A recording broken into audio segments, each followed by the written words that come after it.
नमस्कार, आप देख रहे हैं बिहार प्राइम 24, बिहार की आवाज़, देश दुनिया की पहचान।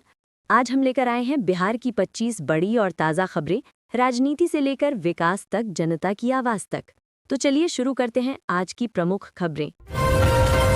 पटना में आज राजनीतिक सरगर्मी तेज है क्योंकि बीजेपी और जेडीयू ने चुनावी रणनीति पर संयुक्त बैठक की। दोनों दलों ने तय किया है कि पहले चरण की रैलियों में प्रधानमंत्री मोदी और मुख्यमंत्री नीतीश कुमार एक साथ मंच साझा करेंगे। मायावती ने आज लखनऊ से बयान जारी करते हुए कहा कि उनकी पार्टी बिहार में तीसरे मोर्चे के रूप में उभरेगी। उन्होंने दावा किया कि बीएसपी इस बार 150 से अधिक सीटों पर मजबूत उम्मीदवार उतारेगी। तेजस्वी यादव ने विपक्षी गठबंधन की बैठक में कहा कि जनता महंगाई और बेरोजगारी से परेशान है। उन्होंने नीतीश सरकार पर निशाना साधते हुए कहा कि सत्ता सिर्फ कुर्सी बचाने के लिए नहीं होती है। भागलपुर में गंगा नदी का जलस्तर लगातार बढ़ने से कई निचले इलाकों में पानी भर गया है। प्रशासन ने राहत कैंप और मेडिकल टीमों को तैनात किया है ताकि किसी भी आपदा से निपटा जा सके। दरभंगा एयरपोर्ट से आज नई दिल्ली और मुंबई के लिए अतिरिक्त उड़ान सेवाएं शुरू की गईं। एयरपोर्ट प्रशासन ने बताया कि त्योहारों के बाद यात्रियों की संख्या में रिकॉर्ड बढ़ोतरी देखी गई है। यात्रियों ने नई सुविधा के लिए सरकार और एयरलाइंस का धन्यवाद किया। गया जिले में बोधगया पर्यटन सीजन की शुरुआत के साथ विदेशी पर्यटकों की संख्या में तेजी आई है। होटल और ट्रैवल एजेंसियों में बुकिंग लगभग पूरी भर चुकी है। प्रशासन ने सुरक्षा और स्वच्छता व्यवस्था को लेकर सख्त दिशा निर्देश जारी किए हैं। मुजफ्फरपुर में मिठाई और डेयरी कारोबारियों को बड़ी राहत मिली है क्योंकि दूध की कीमतों में कमी आई है। इससे मिठाई की कीमतों में भी गिरावट देखी जा रही है और बाजारों में ग्राहकों की भीड़ बढ़ी है। व्यापारियों ने उम्मीद जताई कि दिवाली के बाद भी बिक्री बनी रहेगी। बिहार बोर्ड ने 2026 की मैट्रिक और इंटर परीक्षा के लिए ऑनलाइन आवेदन प्रक्रिया शुरू कर दी है। विद्यार्थियों को नवंबर के पहले सप्ताह तक आवेदन करने की अंतिम तिथि दी गई है।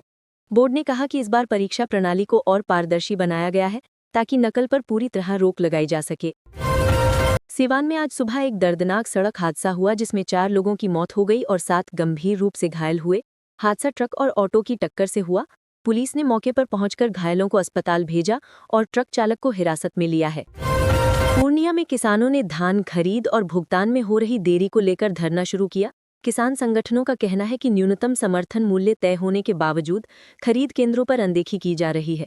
प्रशासन ने वार्ता के लिए 3 सदस्यीय टीम बनाई है। कटिहार में बिजली आपूर्ति को बेहतर बनाने के लिए नया पावर ग्रिड स्टेशन चालू किया गया। अधिकारियों ने बताया कि इससे जिले के ग्रामीण इलाकों में अब रोजाना 18 घंटे बिजली उपलब्ध होगी। स्थानीय लोगों ने सरकार की इस पहल का स्वागत किया। नवादा में साइबर ठगी के मामलों में बढ़ोतरी के बाद पुलिस ने विशेष अभियान चलाया। कई संदिग्ध खातों को ब्लॉक किया गया और साइबर सेल को निगरानी बढ़ाने के निर्देश दिए गए। नागरिकों को ओटीपी और बैंक डिटेल साझा न करने की चेतावनी दी गई। सुपौल में महिला स्वसहायता समूहों की मेहनत रंग ला रही है। इन समूहों ने साल भर में 10 करोड़ रुपए का कारोबार कर नया रिकॉर्ड बनाया है। प्रशासन ने घोषणा की है कि सफल समूहों को अब राज्य स्तरीय सम्मान से नवाजा जाएगा। अररिया में लगातार बारिश से मकई और धान की फसलों को भारी नुकसान हुआ है। किसान सरकार से फसल बीमा योजना के तहत तुरंत मुआवजा देने की मांग कर रहे हैं। कृषि विभाग ने नुकसान का सर्वे शुरू कर दिया है। बक्सर में प्रधानमंत्री आवास योजना के तहत 500 लाभार्थियों को आज नए घर की चाबी सौंपी गई। मुख्यमंत्री नीतीश कुमार ने वीडियो कॉन्फ्रेंसिंग के जरिए कार्यक्रम में भाग लिया और कहा कि सरकार हर परिवार को छत देने के लिए प्रतिबद्ध है। बेगूसराय में आज एक निजी फैक्ट्री में आग लगने से लाखों का नुकसान हुआ है। आग शॉर्ट सर्किट के कारण लगी बताई जा रही है। दमकल की 6 गाड़ियों ने 2 घंटे की मशक्कत के बाद आग पर काबू पाया और किसी के हताहत होने की खबर नहीं है। छपरा में रेलवे स्टेशन के पास नगर निगम ने अवैध कब्जों के खिलाफ बड़ी कार्रवाई की। कई दुकानों और झोंपड़ियों को हटाया गया है। प्रशासन ने चेतावनी दी है कि दोबारा कब्जा करने वालों पर कानूनी कार्रवाई होगी। भोजपुर जिले में चुनाव से पहले सुरक्षा इंतजामों को सख्त कर दिया गया है। सभी संवेदनशील बूथ पर केसीसीवी कैमरे लगाए जा रहे हैं।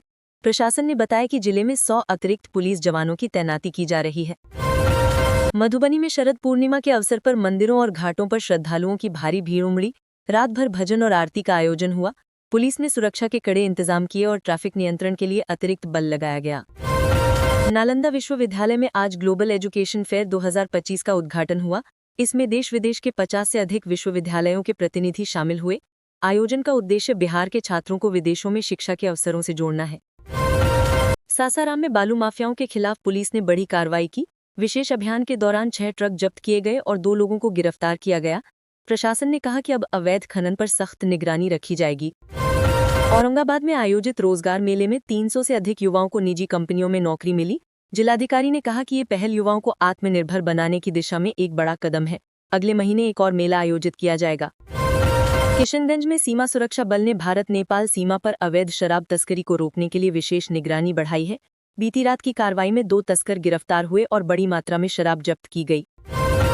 समस्तीपुर में ट्रेन के इंजन में तकनीकी खराबी आने से कई ट्रेनों के संचालन में देरी हुई। रेलवे प्रशासन ने तुरंत अतिरिक्त इंजन भेजकर स्थिति को नियंत्रित किया। यात्रियों को राहत देने के लिए पेयजल और सहायता केंद्र की व्यवस्था की गई। पटना मेट्रो प्रोजेक्ट के पहले फेज का काम युद्ध स्तर पर जारी है। अधिकारियों ने बताया कि अब तक 70% कार्य पूरा हो चुका है और 2026 के मध्य तक इसे जनता के लिए खोल दिया जाएगा। शहरवासी इस प्रोजेक्ट को लेकर उत्साहित हैं क्योंकि इससे ट्रैफिक जाम की समस्या में राहत मिलेगी।